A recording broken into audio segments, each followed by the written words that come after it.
History That Doesn't Suck is a bi-weekly podcast delivering a legit, seriously researched, hard-hitting survey of American history through entertaining stories.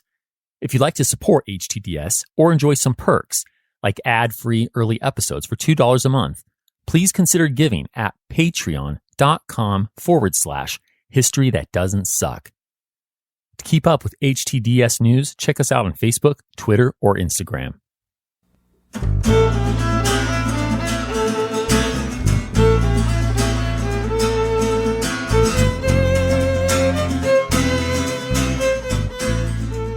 Welcome to History That Doesn't Suck. I'm your professor, Greg Jackson, and today we're having an interlude. I think that's the term we went with, right? Yeah. Right, my friends? Interlude, definitely. Yeah. Right. So as you longtime listeners know, we do a little epilogue of sorts when we get done with the section. The Civil War is so long. Yeah, we're still in it. We're still going. Going strong, plenty more to go. So we thought we'd go ahead and kind of catch our breath and review some things. We want to talk through some of the major characters, if you will, the big people, do a little bit of historical review. And of course, we've got my most recent mispronounced geographical locations and all that fun stuff. So yeah, it's going to be a fun time. So for those of you who are just discovering the podcast, of course, by all means, give this a listen. We might recommend that you go listen to one of the narrated story episodes first. But I am Greg, and as always, Josh is here. How's it going, everybody? And Cielle. Hey, guys. I just wanted to hear the hey, guys. I know you did. It's legendary. Just had to set it up. It is legendary. It is. It is. Okay, so let's go ahead and get into a few corrections on some pronunciations. Thank you to Katie in Illinois and someone else on Patreon, and I can't remember who it was, and I couldn't track down the name, so my apologies. But in episode 47, we talked about Cairo, Illinois. That's how it's said? It is how it's said. It's spelled Cairo. Super spelled Cairo. But it's not. It's Cairo. So thank you, Katie, for letting us know. Yep. The joys of regional pronunciations. And Cairo is going to be coming up, I believe, in like 4 or 5 episodes. We'll get back there just for a minute. So thanks. And we'll do it right this time. It'll be great. Pronunciation of Tecumseh. That's how it's said out where Tecumseh lived. Both the Shawnee leader of War of 1812 fame and Tecumseh William Sherman, who is the Civil War general that we're talking about much more of late. Out west, I've always heard it growing up as Tecumseh. Is that how I was saying it before? Now I can't remember. Yeah, that's how you pronounce it, right? Yeah, but that's just what I heard in classrooms and so forth. But I want to say thank you to Brittany out in West Virginia who let me know how it's said out, in their environs, to throw in a little French word. So we're sticking with that from here on out, which you may as well notice. Moving right along from Kate. I said Maria's Heights when we were talking about the Battle of Fredericksburg. Yeah, Marie's Heights. Marie's Heights. Yeah. Kate's a local and said that's how they say it out there. Our pronunciation was based off of what we saw in the National Park Service's video. So National Parks, step it up. Or maybe they're going with the historical pronunciation. Yeah, who knows changed, on right? that one. But there you go. So moving right along, we have a really fun correction, and this is based on some statements I think I made, we made. Yeah, I think you said them in our last epilogue. Yes, in the last epilogue. So we were discussing the expansion of slavery and how slavery hit a little bit of a snag in its western expansion in the South because, of course, you get to the desert and it's really hard to have a cotton plantation in, say, Arizona. That is how we learned that Arizona cranks out cotton today. Yeah, it turns out it's not difficult at all to grow cotton in Arizona. I mean, all you need today. All you need is modern day irrigation. Exactly. So and I appreciated those who emailed said totally get what you mean in historical context, but kind of fun to know now that Arizona actually produces a lot of cotton. So this is an email from Eric in Oregon. The Phoenix area is actually a major producer of cotton, but to be fair, that did not occur until the early 20th century. I was just amused. It's like saying you don't go to California to find gold, or you don't go to Oregon to grow hops. Fair enough, Eric. And Mike in Arizona itself, he said Arizona is known for the 5 C's, which are copper, cattle, cotton, citrus, and climate. So with modern irrigation, yes, it apparently is a great place to grow cotton. And an article, if you really want to nerd down this, that I found online, produced by the Arizona Farm Bureau. So this is at azfb.org. The article is entitled, "Why in God's Name Are We Growing Cotton in the Desert?" It sounds fun. I Doesn't can't even wait get- to read It it. doesn't get better than that. Come on. No, it doesn't. You're such liars. But I sound like a professor that's trying to give out an article they need to read. that's right. Trying to sell it really hard, Yeah, but also it's this will really- be on the test, so you have to read it. Exactly. And then Josh, you're there's, having flashbacks to classes you took. there's one Yeah, question that's like a place where they grew cotton in the 20th century in the desert. exactly. So there we go. It's always when you step out of your lane a little bit, right? That's where Mm-hmm. that's where those sorts of little things can creep in. Okay. We also wanted to address a question that a number of teachers, honestly, first and foremost, but a few others have asked about, and that's getting their hands on transcripts of the episodes. Which is tricky because when you look at our scripts, they make sense to us. There's a lot of highlighting, color coding for sound effects and different Yep. things. And so they're kind of a mess. But we hear what you're saying.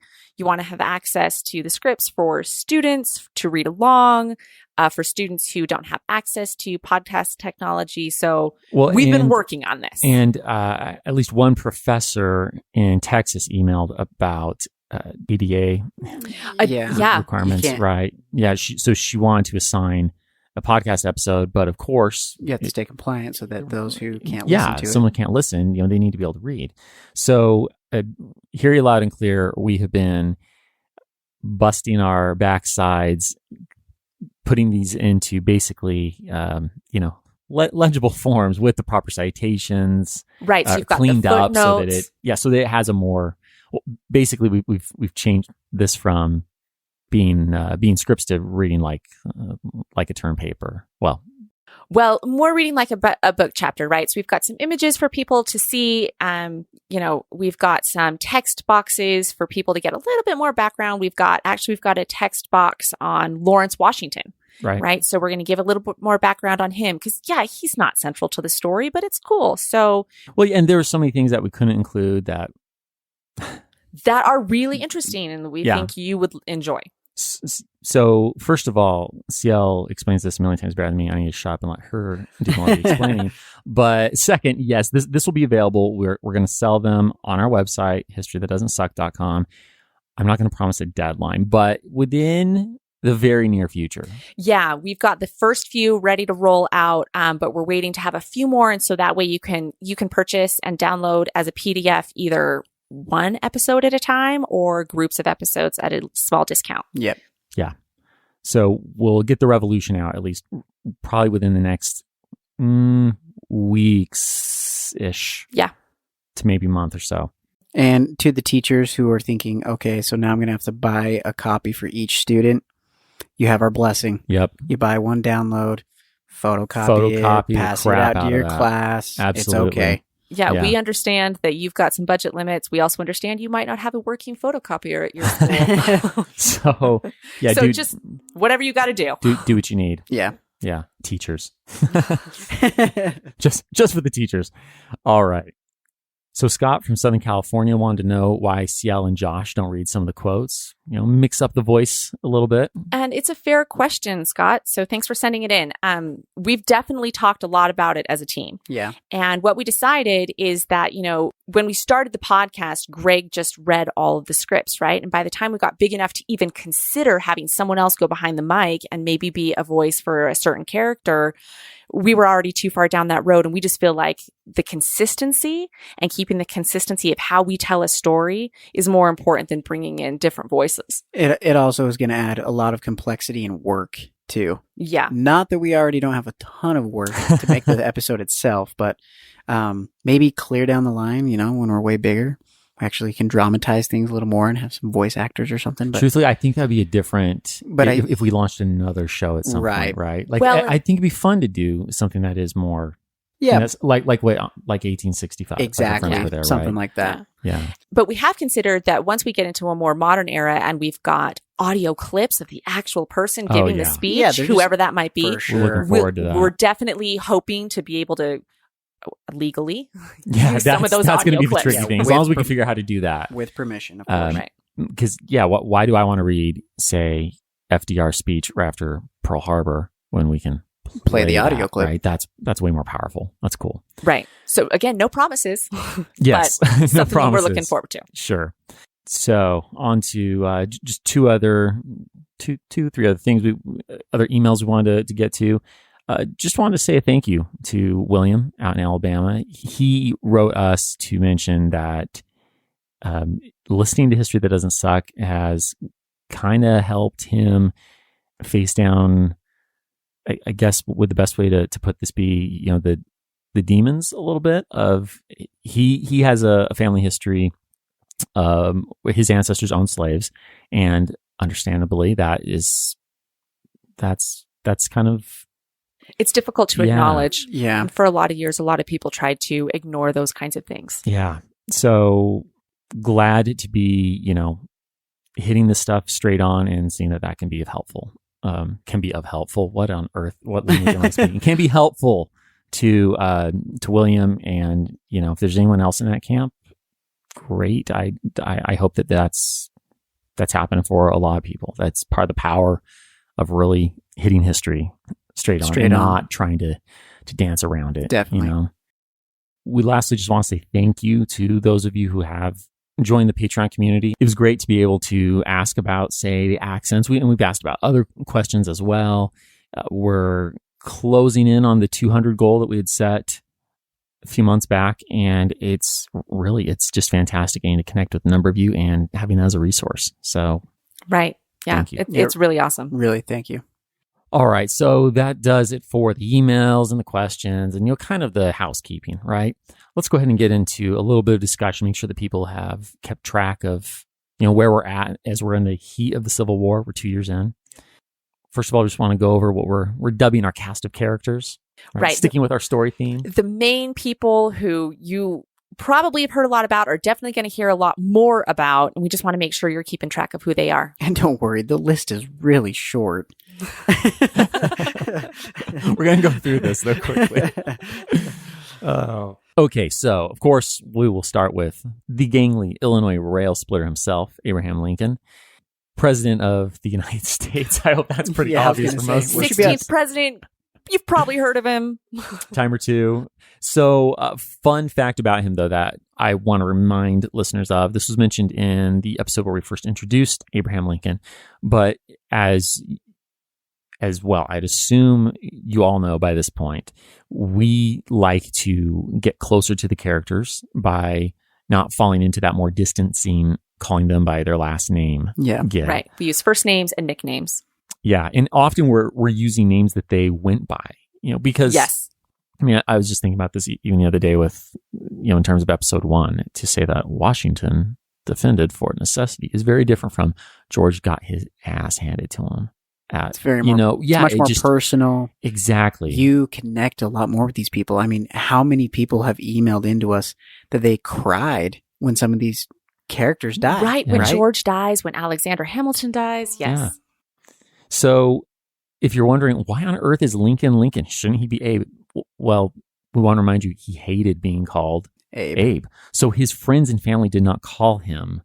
When he was a little kid, he was called Abe, but he hated it. And as he got older, he went by Lincoln. He went by his last name. He was, like that guy who's the captain of the football team and just keeps going by his last name. That's sort of a... Only Lincoln's thing. way cooler than that. Way cooler than that. Yeah. Had to say that. Our apologies to all the varsity football players listening. So that's why we call him Lincoln. And two of his right-hand men, right, his cabinet, who have the best nicknames are Edwin Stanton, the Secretary of War, and Gideon Welles, Secretary of the Navy. So in a little nod to Greco-Roman mythology, they are Mars and Neptune, the god of war, god of the sea. It's fun. And I like seeing that about Lincoln. Yeah. Well, Lincoln came up with those nicknames, and nobody paid him a favor and gave him a Greco-Roman nickname back. You know, you just have to wonder, was he just digging for that the whole time? It's like, come on, guys. Seriously. Yeah. Call me Zeus already. I'm passing names out left and right. No one's nicknaming me. I mean, honestly, he probably had a lot more things to worry about. He definitely was not did. Thinking, why has no one called me a nickname? Well, he's called lots of nicknames. Yeah, true, not, true. Not within that vein. I think it's fun though, just seeing more of Lincoln's personality. Oh yeah, right. Like that comes across, and that's where we always try to work in references to Mars and Neptune. We like to do that. Cielle, why don't you? Oh yeah, sure. So the rest, I mean, obviously Lincoln has a big cabinet, but we don't care about all of them. The other two guys that we do care about, I mean, we'll maybe mention their names here and there, but the other two big hitters are William Henry Seward and Salmon Chase. A quick note about William Henry Seward. He went by Henry as a child. We don't know what he went by as an adult.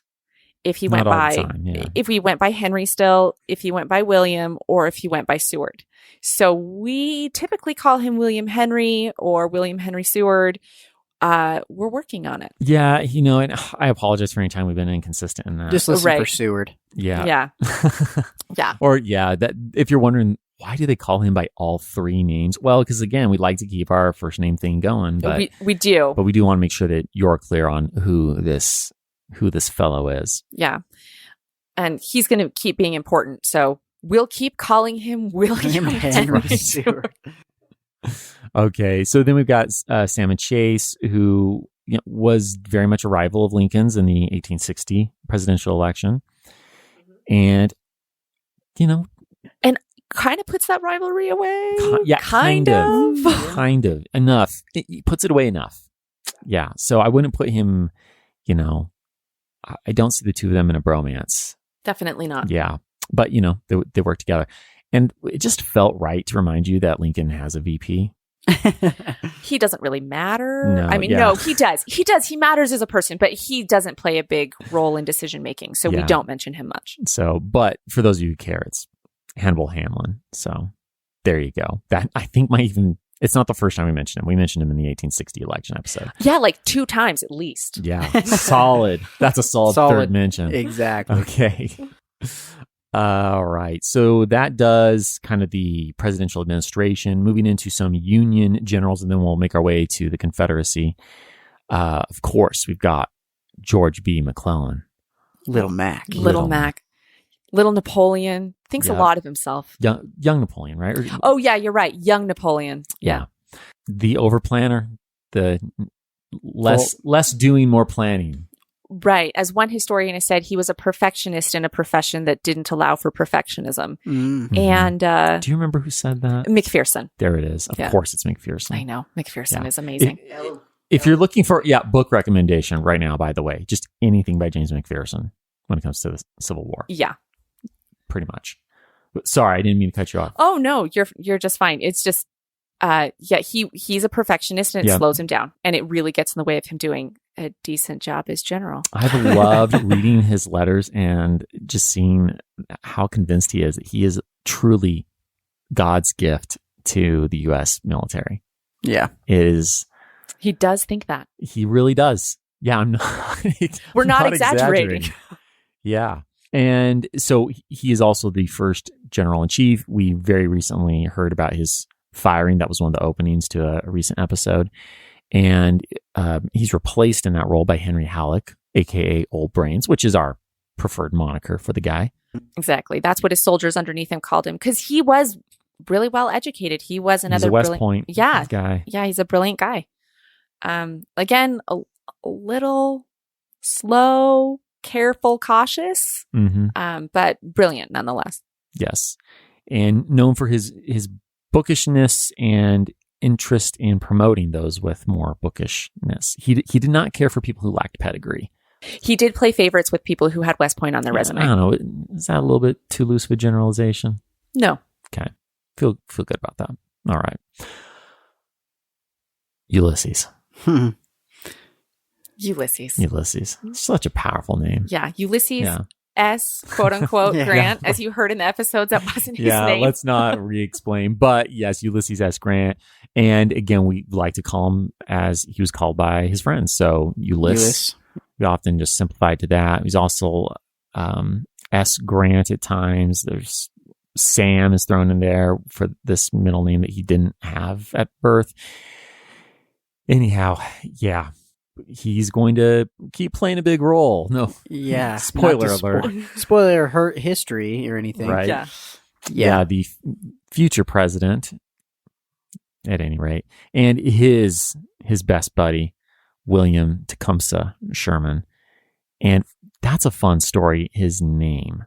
Yeah, his dad had a lot of respect for the way Tecumseh, the Shawnee warrior, fought in way back in the War of 1812. Mhm. And so he was named for that warrior. And that is the name he went by. Even though his first name is William, he wasn't actually given the name William. No, it was tacked on at baptism because He's like 9 years old. They're like, yeah, he needs a. the clergyman was like, no, not Yeah. he needs a quote unquote Christian name. Yeah. So they just they pulled one slapped out of a William hat. there. Yeah, on it. right. And yeah, he just kind of ditches it. So sure, it's technically there legally, and Cump is really what he was known by. His Yeah, his friends and family call him that. All right, so Ambrose Burnside, The burns. the Yeah. The Burns, sideburns. And they are Sideburn. epic sideburns. Yeah.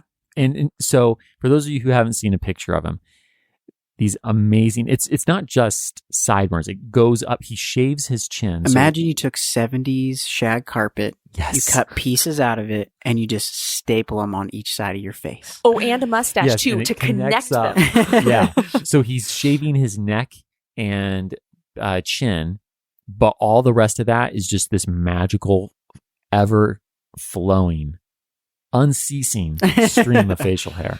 It's a pretty cool look. And it is, as we've probably told you 5 times, and apparently that's just our favorite factoid to remind people of, it is where we get the term sideburns from. Mhm. Right. It's too bad they can't save him in a few battles, give him magical powers, but No, yeah, they clearly did not.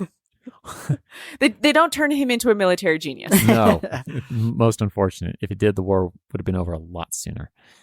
Yeah, Fredericksburg would have gone better. Okay, and Mary Lincoln. Yeah, she's Of our course. last Union side character that we're going to cover here in this episode, but we just feel like she plays a big role, and Well, wanted she's to- fascinating she because is. with her Kentucky roots, which Lincoln has as well, but she has so much family. Here she is, the first lady of the United States, and she's got a ton of family in Gray and Butternut. Yep.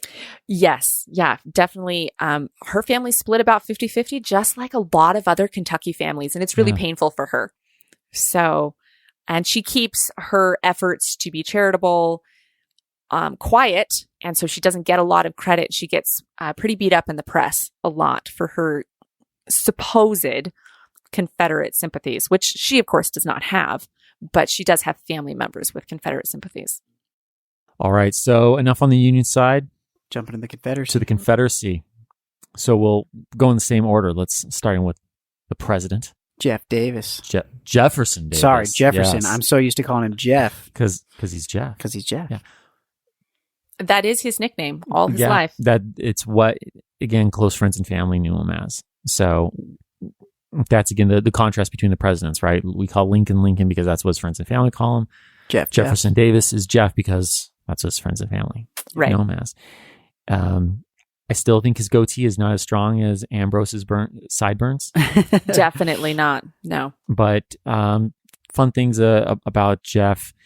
He has thin skin. He does. He's very easily offended. He's aware of that. I can respect I don't know. There's something to be said for people who can at least acknowledge, Their faults. Yeah. So he knows it. There's at least one time I remember him writing to his wife, basically saying, "Ugh, I wish I were better on this. I've got to do better." But he never really does. He doesn't. He does try, but he has a quick temper and he's easily offended, and it does affect his ability to lead. Yeah. So he probably wouldn't appreciate the voice in which I read him. But, that's That's okay. We bring him to life anyhow. Let's talk a little bit about, well, no, there really isn't much need to talk about his cabinet, to be honest. Well, I mean, he's a micromanager, so he has a cabinet, but he doesn't utilize them. So they aren't powerful, big characters. There's a lot of turnover as well. And we referenced some of them just in the last episode. We talked about Thomas Jefferson's grandson. What was his first name? But Randolph, who does a little stint in there. Oh, excuse me. No, we haven't talked about that. Sorry, everyone. I'm thinking of a script that I've written. You can look forward to that. That's coming. It's going to be a great story. That's right. Yeah, teaser. So, we do talk about some of his cabinet members, but he's such and this is one of the struggles he faces throughout the war. It's one of the things that ends up hurting the Confederacy. He's just not able to really hand the reins off to someone else. Yeah. He's a micromanager. One of my personal favorites, Pierre-Gustave Touton Beauregard. Which is how he would have said it. It is how he would have said it. Yeah. But GT, as he's often abbreviated as for Gustave Touton, GT, Beauregard. We met him early on. He was the hero as far as the hero for the Confederacy at Fort Sumter.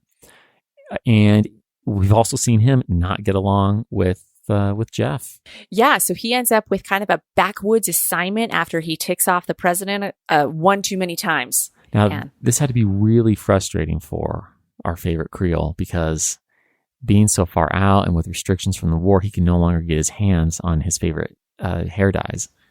It's true. He does have to grow out his roots and admit that he's going gray in his late 40s during the war. Hey, Beauregard, I mean, the name fit. He was a beau man, all right? Was that too nerdy of a French joke? No. Okay. Yeah. Handsome guy and concerned about his hair. So, he'd be doing commercials for... Yeah, he'd be doing Clairol commercials in the 21st century. Exactly. All right. Robert E. Lee, probably the most visible... Yeah, definitely. General in the Confederacy, right? Right. We call him Bobby Lee. And he's known by this, not just by his friends. That's actually what Little Mac, George McClellan, calls Robert E. Lee in letters too. He calls him Bobby Lee. Yeah. So this is, again, another, kind of in the same spirit. If you want to throw back to the American Revolution with us, remember James Madison, he had a nickname, Little Jimmy. Which... I'm sure he didn't necessarily always appreciate. I kind of wonder where Robert E. Lee came on.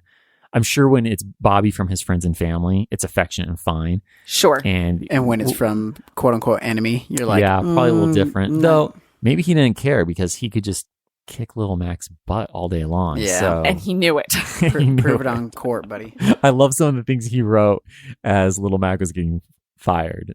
About ooh. Well, I hope they don't bring in someone. What was the term he used that I don't have such a great understanding for? Yes, we understand each other so well.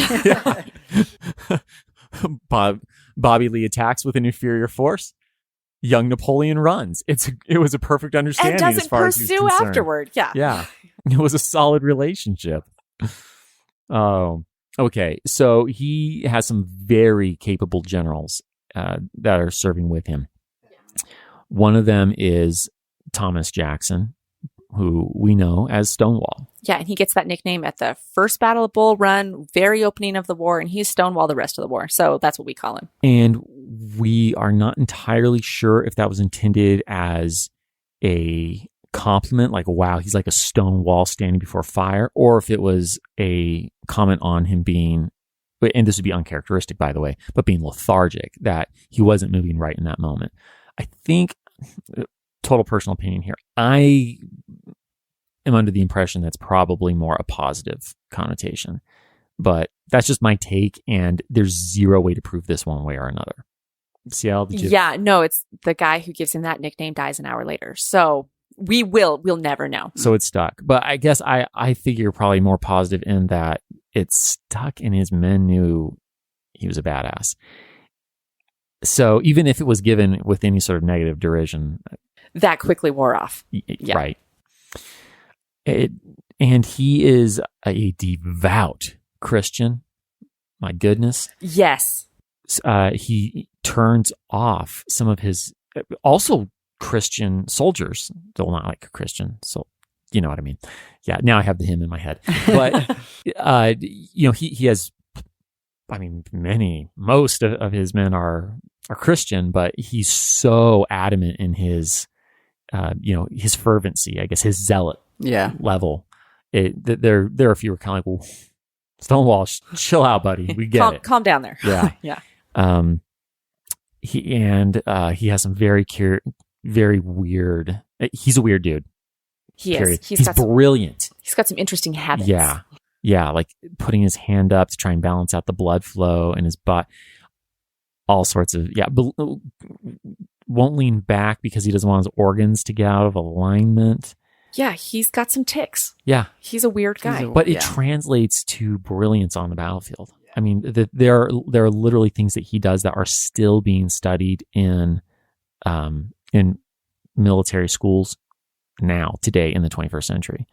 So, those weird tics are put up with, and I always find it fascinating seeing those Union men that come in contact with him, who often make comments about how really unintimidating his appearance is. He doesn't dress well. He doesn't give off. He's not someone who, like, say, George Washington, mounted on his white horse with his regal-looking uniform. George understood the power of projecting an image. Yeah. Right. As humble as he was. Stonewall's more of a Zachary Taylor, old rough and ready type. Yes. But, it doesn't matter because his success on the battlefield is such that the whisper of his name just terrifies the boys in blue. All right. Have I nerded out on Stonewall sufficiently? I can see the nods. Feels like, Greg, shut up. We got Stonewall down. Okay, look, we'll be brief on the next one here. It's James Longstreet, artillery man. Pulls off amazing things in battle, and he's definitely Bobby Lee's favorite right-hand man. And yeah, he's earned that position. Yeah. Bobby referred to him as his battle horse, I believe was his little nickname. We should work that one in a little bit more, but whenever James happens to pop up. I don't even know I think we've called him mostly James Longstreet because we haven't had him enough to kind of get this personal relationship with him. Because he's kind of on the periphery. He's usually there when we're talking about Bobby, and he doesn't quite. But he's dependable. He's capable. Yeah. So. Yeah, very, very much so. So he's worth knowing. Absolutely. Okay, and finally, Mary Chestnut. Yeah, so she's not anyone with very much political clout. She's married to someone who's the personal aide of Jeff Davis. She keeps an amazingly detailed diary throughout the Civil War. And so a lot of historians say if you really want to know what's going on behind the battle lines, Mary Chestnut's diary is the place to go. I'm going to throw in a caveat, though, real quick. Mary Chestnut is wealthy. Mary Chestnut is well-connected. So if you want to know what's going on with wealthy, well-connected, educated people in the Confederacy behind battle lines, yes, read Mary Chestnut. That is not the majority of people's experience, and you'll hear about that in later episodes. What? That doesn't reflect the majority. I know, it's crazy. Shocker. That some rich white lady isn't having the majority of somebody's experience. But excellent prose. Yes, and very detailed. So you really get to know a lot of political characters because she is a little bit tied in to Richmond elite. Yeah, so a great source. We just, like all sources, right? We want to acknowledge what the shortcomings are. Did we skip Jeb Stuart? Oh, we totally skipped Jeb. Oh, well, we can't skip Jeb. All right. I'm going to say the best beard in the Confederacy. I'm going to say the best hat in the Confederacy. I was going to say, also, it's all about the hat. It's all okay, about the hat So on Jeb. James Ewell Brown Stewart, and those 4 first names are where we get Jeb, and that's what he went by again. So he's Jeb. Yes, I believe in a more recent episode, I made some sort of joke about him most likely to be mistaken for a Renaissance cosplay. If you imagine what the Three Musketeers looked like. Imagine the hat. Boom, you got it. Oh, yeah. Yeah, that's what this guy looked like. And it just, he's not joking around. Like, this is seriously how he dresses. Yeah. And, he just has the panache to pull it off, too. Well, and the capabilities on the battlefield to pull it off too. I mean, because that's really what it He is, backs it right? up. Like, just like, so he's basically the opposite of Stonewall, like in terms of their dress, but no one's going to give Stonewall crap for looking like crap. No one's going to give Jeb crap for, Looking good. well, like just being Dressed up. so like, yes, so the dude has a massive ostrich feather coming out of his hat, for crying out loud, right? Like, these are not things you think to yourself, that's what I want on the battlefield. People are going to be shooting. I want the most ostentatious, Hat. visible thing, possible, near my head. Yeah, sharpshooters, I want them to know. Yeah, I want them knowing when I'm coming. But they're just so capable. Yeah, I remember I think, did we work this into an episode or not, right? There's so many things we read and we discuss, and sometimes they almost get in and then they don't, and then I can't remember. But his hat getting stolen. Yeah, we worked that into an did work that one episode, in. and it's great. He's a little Indiana Jones-ish about that hat. He is. Like, you do not mess with it. But he is a very capable cavalryman. I think I just made him plural. Cavalry man. There we are. Okay, so that's kind of, in our estimation, the main cast of characters up to this point. That does cover a lot of the cast of characters that we're going to have involved in the Civil War. Heather, one of our patrons, did want to know who our favorite general is for all three of us. So We'll keep Cielle, it brief, Josh, yeah? Yeah. I mean, clearly mine is McClellan. I mean, with hands down, the best general of the Civil War. He's just Sorry, I couldn't help it. Josh respects a planner. I just respect a very intense planner, Yeah. Well, and you respect someone who's willing to write how great they are in every single letter they write to their wife, right? Oh, of course. And somebody who can just never perform, I'm just really loving that. No, I mean, I'm going to give, I probably. I feel a little bad for young Napoleon, but he kind of botched things. Go ahead. Grant, I mean, that's probably most people's answer, but I just respect, immense respect. I just think as a general, I'm going to forget the battle. And it might be coming up. I think it's coming up. He sends 7,000 men that die in a matter of an hour. And I just moments like that where I cannot put myself in his shoes, Yeah, those Right. tough calls. Those tough calls, right? Because as we're going to talk about here in a minute, we get into this total war, right? This no longer this gentleman's war, and just throwing men over and over and over and over and trying to win positions. And immense respect for Grant. Right. I think I'm going to have to go with, I think Grant is probably for me, but definitely a very, very close second is Grant's BFF, Sherman. Yeah, Sherman. And the reason I respect Sherman is that he doesn't look around and think, this is where I want to be. He doesn't like war. He doesn't like that he has to go to total war. And one of my favorite quotes from him is, war is hell. And when he looks around at the aftermath of the battles at which he commands, he knows it. And he does not glorify the war that has gotten him where he is. And later in his life, when he's offered a lot of political position because he is a war hero, he turns it down. And that I respect that a lot. So I dig Ulysses well. Just to mix it up, let me instead say my favorite Confederate general, because you've both already done the Union. I am just so fascinated by Stonewall. Like as a person, that's part of where I kind of nerded out a little bit on some of his weird tics already. I just find him the guy would have hated me, right? I'm so given to making jokes and, being irreverent and whatnot. I have no doubt he would have just thought I was the worst thing ever. But I find him so fascinating to study, and his breakneck marches. He's just such a fascinating character for me. Yeah, he is. He's a really interesting guy. Yeah. So I hope that helps everyone just keep names straight. I know there are so many people in the Civil War, and honestly, I didn't think we'd spend as many episodes on it as we have. Yet every time I ever mention to a patron or in some of these exchanges on social media, just like, sorry that we've gone so deep on the Civil War. I've yet to get anyone who said, I'm sorry too. It's always been, no, keep the detail. We like the stories. So don't worry, plenty more to come. We've just gotten to where we're really shifting from the Gentleman's War, where there's this hope and thought that the Union can kind of just come back together. Maybe on the same terms. And, the Emancipation Proclamation, which we covered in a recent episode, has really just altered the DNA of it. And as you're going to see in the next episode, we're going to get into some draft riots and talking about how there are a number of Northerners who are not comfortable with the war being about slavery, and not just being about keeping the Union together, but including the idea that slavery is going to be put out.